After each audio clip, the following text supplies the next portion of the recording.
We've dedicated a lot of buildings over the last 10 years, and it's so wonderful to be here today and reintroducing our administration building to you on such a special occasion.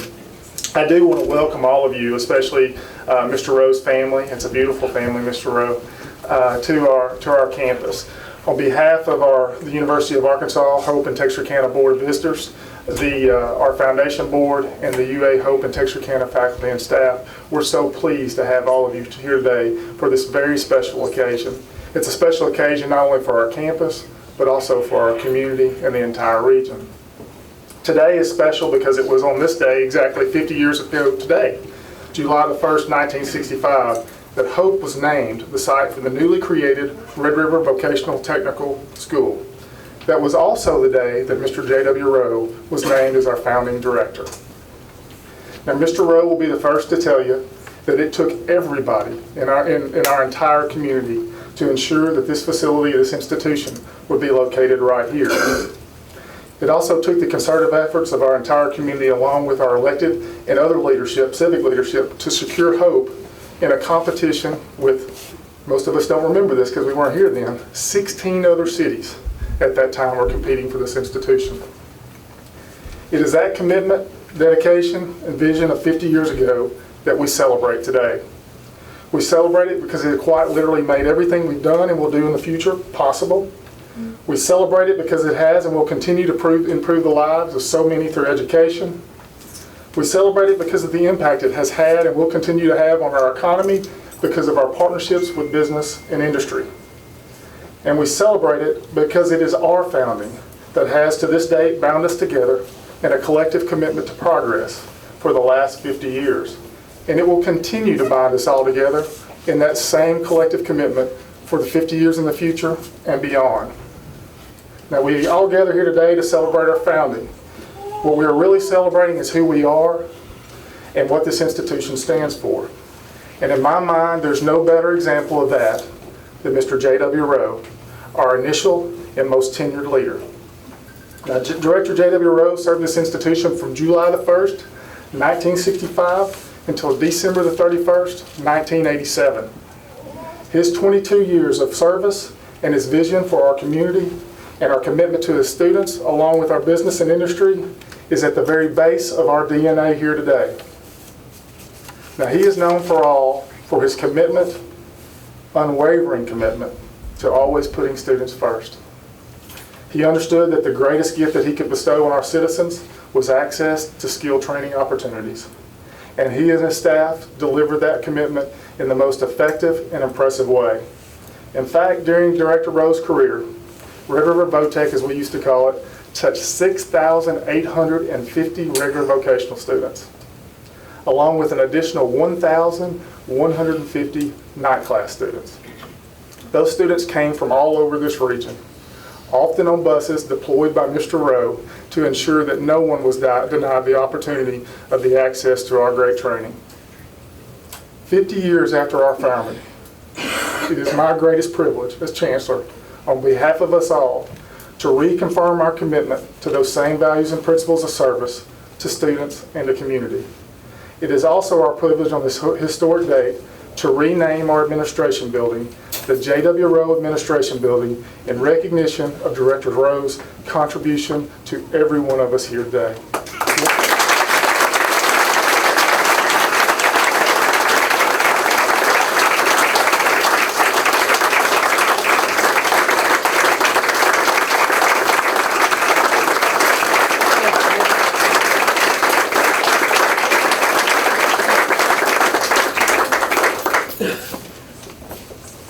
Well, I had planned on saying all those things Chris said. But he knew that I would be saying too many and I'd stammer and stuff. And so that's the way it goes. However, the name of this building, I hesitate to accept this situation because of the commitment of that first staff. Now, one might not realize that this was a completely new idea in the community or in the region. We had in the first Votech school in the state, Votech in Pine Bluff. I was fortunate enough to have been on that staff. And we drew from all over the state.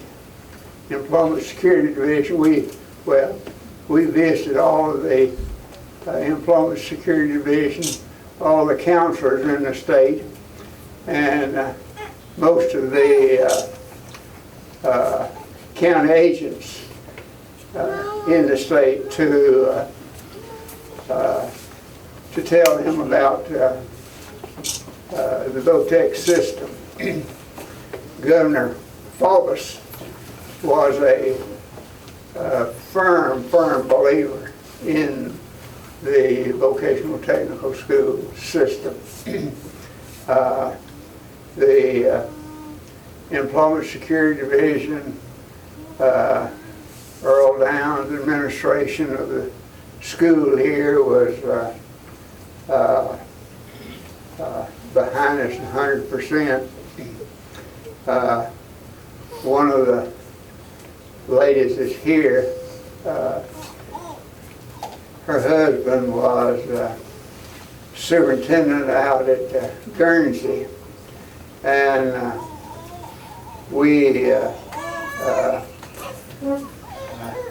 I hired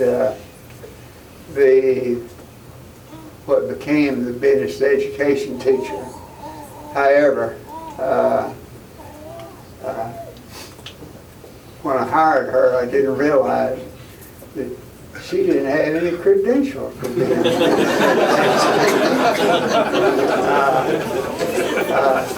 but I recall her working her way through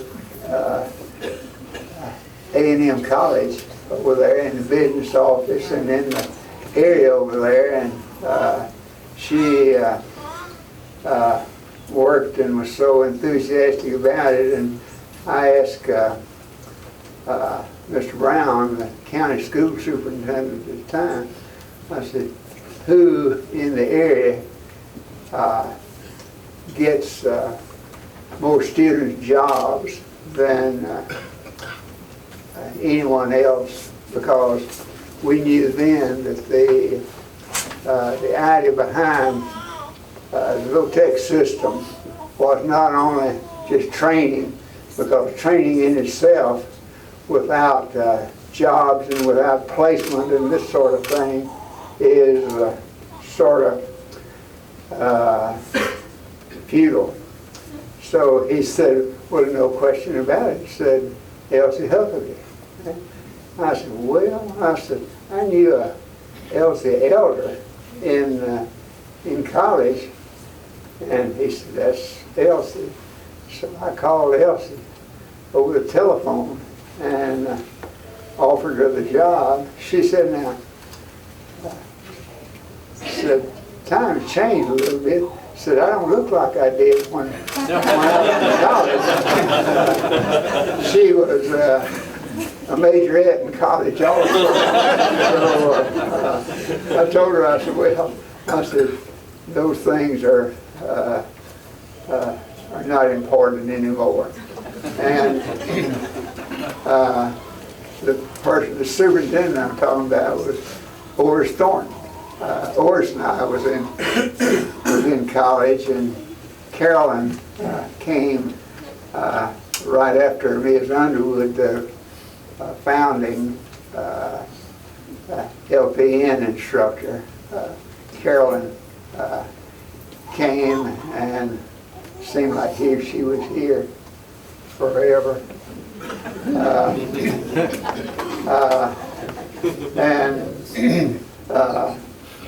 Ms. Underwood designed the pen that the LPN students have today. I mean, when a pen is designed for a school.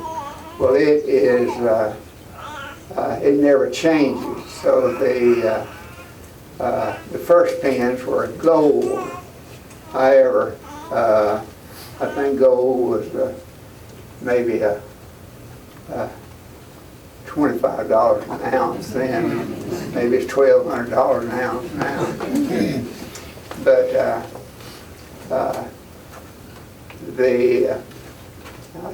I hesitate to accept this on behalf of myself, because there was a guy called this morning and he said, well, now they're going to name that school or J.W. Rowe or Fred Leverett or Elsie Huckabee or Fred Fuller or Jim Stroud or Matt McCauley or who? I said, well, those are the folks who really made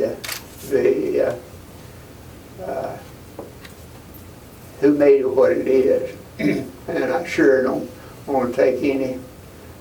I want to give them the praise for that original dedication. When the school was announced here, well, I applied, and J.D. Riper, head of the vocational department in Texarkana, applied also. And at that time, I thought that well, let me back up just a little bit. I'm a private enterprise type person from day one. I mean, I really believe in private enterprise. And I thought that the state was getting too socialistic. And so I left the state and went to work with New York Life. And so then, a couple of years before that, and when it came up, well, I applied, and J.D. Riper from Texarkana had applied also. And J.D. had been one of our greatest supporters in the school in Pine Bluff also. So my boss, J.D. and I were, well, we were not as close those few days there as we would have been. So Jake got us together and told us pretty well in no uncertain terms that our friendship meant more than a job did. And said, y'all have been friends all these years, and I expect it from here on. And so in a few days, well, I visited J.D. down there, and he loved that Texas, Arkansas High down there, and he had the vocational program down there. And I told him, I said, boy, I said, you're not going to go to Hope. And he said, no. I said, I'm not. So I called Jake and told him I'm not going to even think about that. So that's how I got the job. Someone in Pine Bluff, you know, when you're in a big town, well, they think, well, you're it. So one of my friends in Pine Bluff said, what in the world? Said, you're living here in Pine Bluff and the school's doing well, and you're traveling all over the state, teaching classes and the like. Said, what in the world are you going to Hope for? I said, well, it's 120 miles from Pine Bluff to the Lacey Wiley's store where I was raised. And I said, from Hope, it is 60 miles to Lacey Wiley's store. And I said, I'm halfway home. And then when Janice died and I married my sweetheart that we had when I'd gone to college, she's sitting right back over there and sort of hid. She lived down in Magnolia there, and this was another halfway. So that's how that came about. But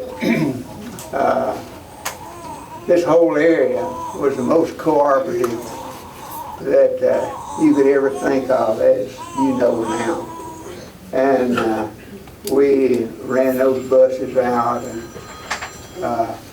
we began a bus in Taylor, one in Doddridge, it's a long ways to Doddridge, DeQueen, Kirby, Arkadelphia, Magnolia, and part of the time from down at Emerson there, when we'd have more than a bus load of folks.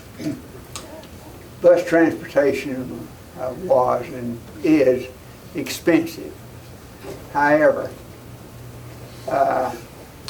for a student living way back there in the country with no transportation and no means to get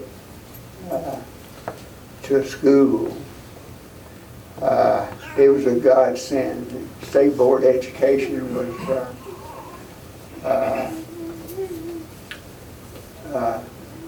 very forward looking.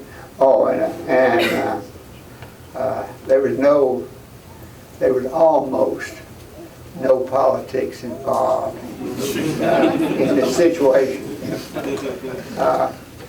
We were at a meeting at Talbot Field, representing Talbot Field, one night, and a whole bunch of guys were there, and they said, JW, where the bus is going to come from? I named off, and then Marion Crank, who was one of the key leaders of the legislature in the state at the time, said, one of them going to originate in Foreman. Is that not true? And I said, yes, sir, Ray.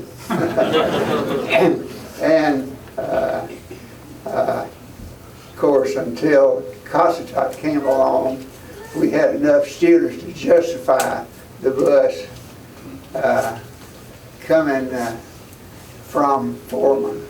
But there's literally a jillion folks out there that would not have the opportunity to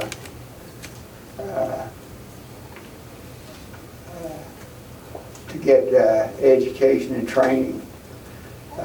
Another one of our successes were the night classes that we held.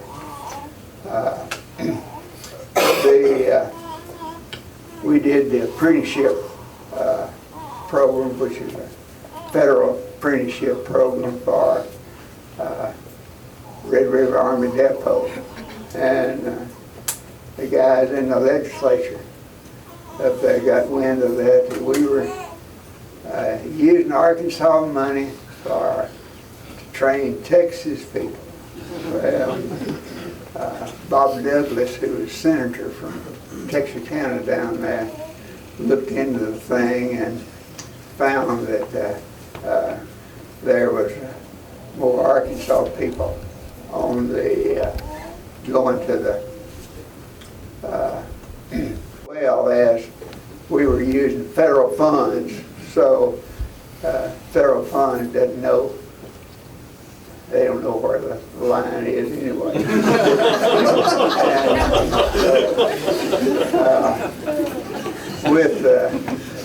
with the help of Bob Douglas and Marion Crank and Todd Field and Senator Hendricks and Representative Harry Coley from Magnolia, we came out of that easy enough. And there's zillions of stories like this in there, and as Chris and many of you know, I can get on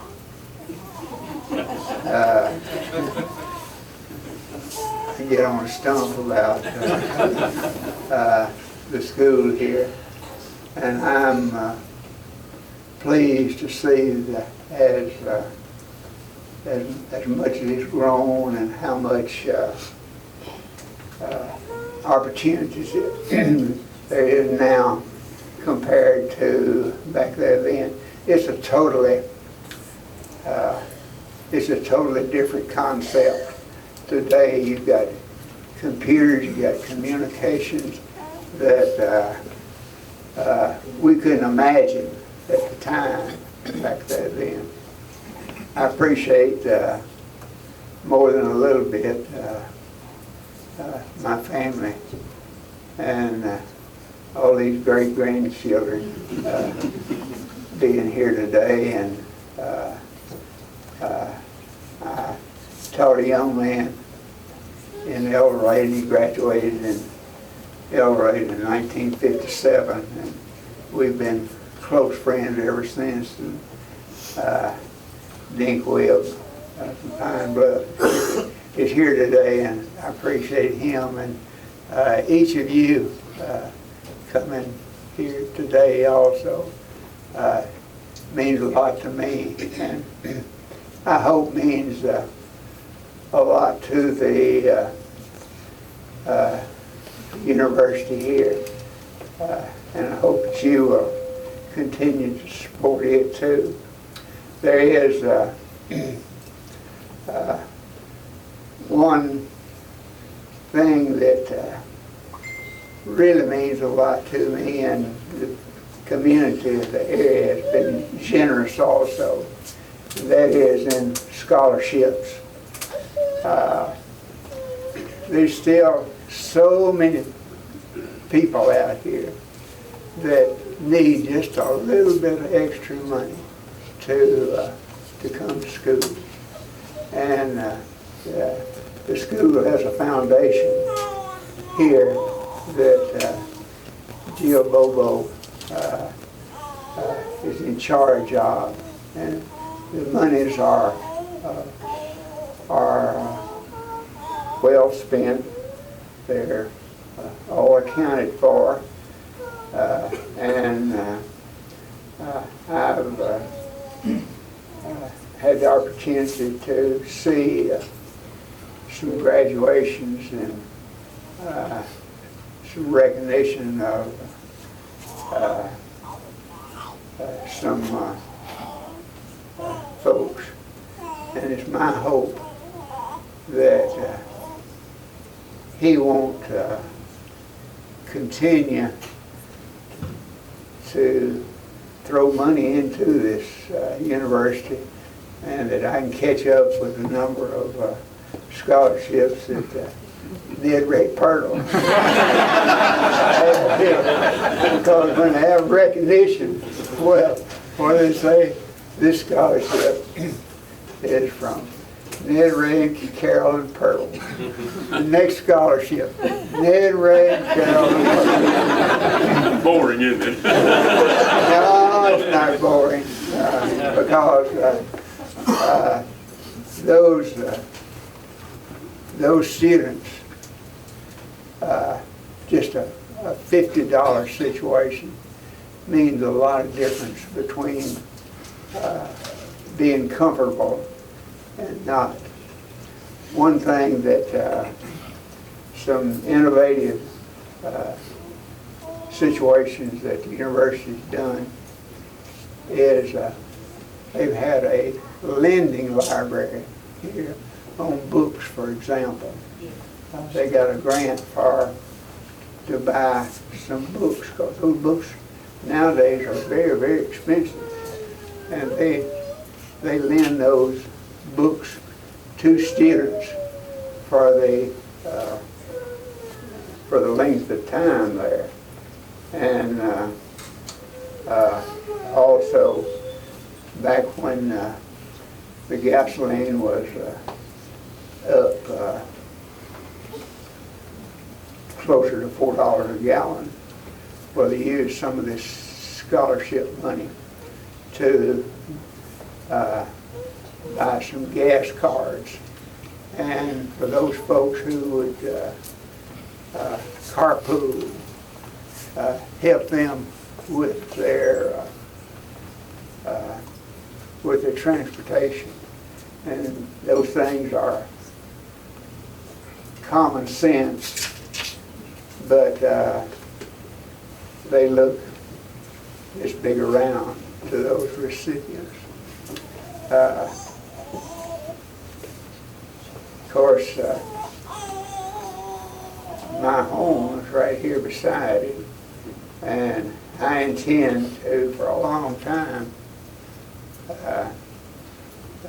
when I'm visiting over here, to look over here and keep check on you.